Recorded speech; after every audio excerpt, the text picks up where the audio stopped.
Libertarianism and white nationalism. A lot of people have noticed a peculiar correlation between libertarianism and white nationalism. The typical response is to,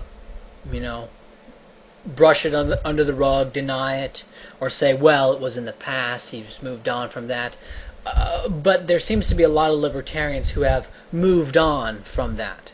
There is a systematic correlation between libertarianism and white nationalism. And that's... And if you're going to sit here and you're going to deny that, it's just... Obviously, you're just engaging in apologetics. Okay, there is a systematic correlation between libertarianism and white nationalism. And why would this be? Is this a sign of something malevolent on the part of libertarians? No, and a way to explain this is with prison gangs. In prisons, white inmates get raped on a per capita basis more than any other race because they lack solidarity.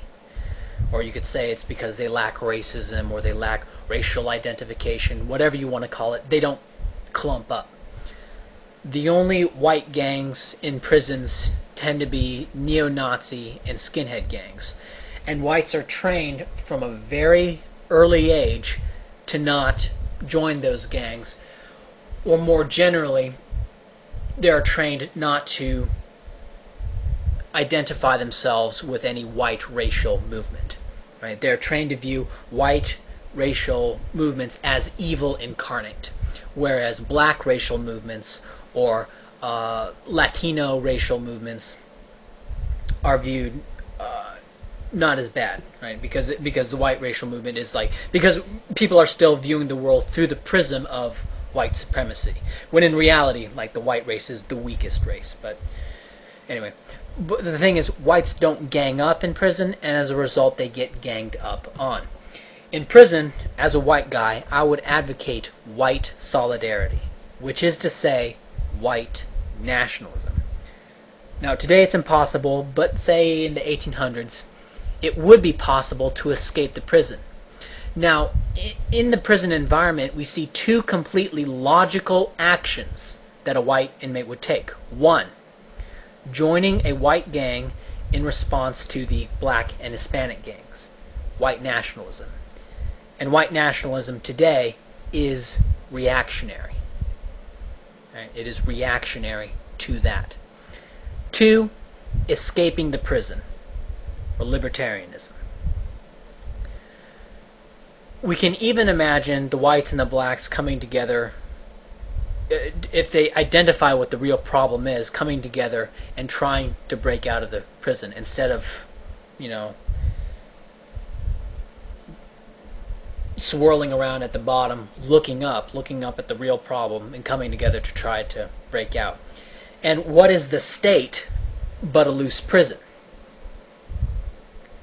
So, maybe that could explain the correlation between libertarianism and white nationalism and help people understand what white nationalism is.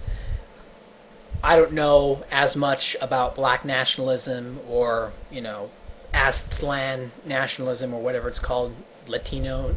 Latino doesn't make sense because that's Latin. That would be like Roman, but hope that maybe some people can understand where I was coming from and where others were coming from.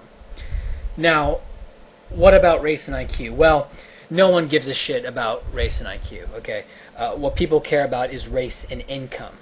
That is, you have these gaps. You have these income gaps. Why are there these gaps? Now, and what I find so odd is people say, well, let's, completely ignore race. And I would like to do that. But the problem is, you have these gaps. Why the hell are there these fucking gaps in income? Okay? Is it a result of current discrimination? Right? Current systematic race-based discrimination? Is it a product of historical lingering effects of historical legal disadvantages, or is it a result of genetics, or is it a result of a mixture of current discrimination, effects of historical discrimination, and of genetics? Is it like all three? So That's what the whole race and IQ thing is about. Now, the implications of this has to do with statism, right?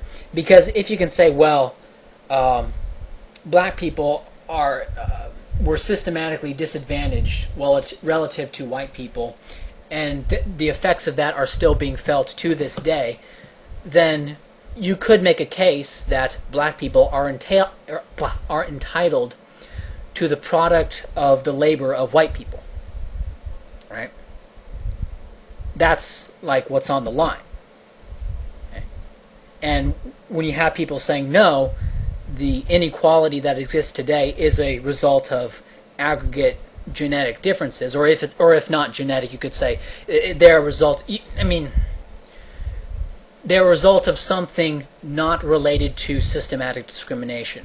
Now, there are some people saying that the black community itself is so self-destructive that accounts for the income gap. It's not genetics, but it's a result of culture or whatever within the black community. That's fine, but it's something internal, right?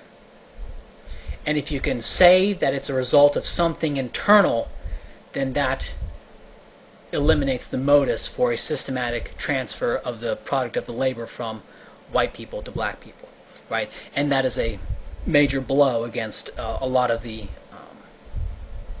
rationale for welfare statism among people who are interested in race stuff. So that's what the race and IQ thing is about. It's not about IQ, it's about income. So hopefully people could understand what that's about. Aaron made a video saying how like racism is worse than statism. I didn't watch the video. My guess is he didn't even bother defining what racism was.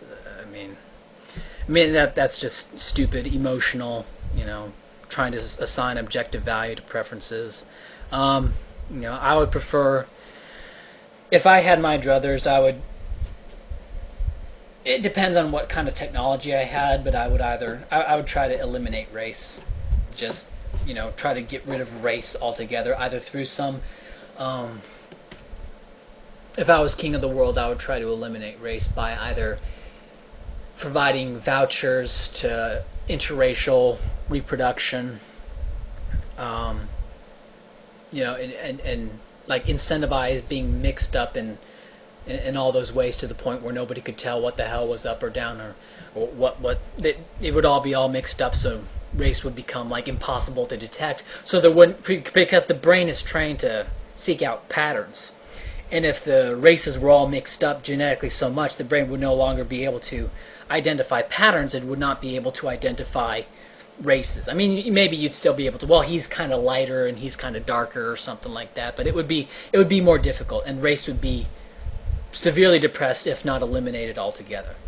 But the thing is that statism, especially democratic statism, leads to blocks and block identification. Block A votes themselves, Block B's money. On a free market, block identification breaks down as all men are mixed into the structure of production. There's just no money to be made in block thinking. You can't vote yourself someone else's money, and so the only way you can make money is to cooperate with your fellow man. The free market forces them to cooperate. And at first, many did so reluctantly, but then over time, understanding just emerges. So, I don't know how to end this, so I'll just end this here.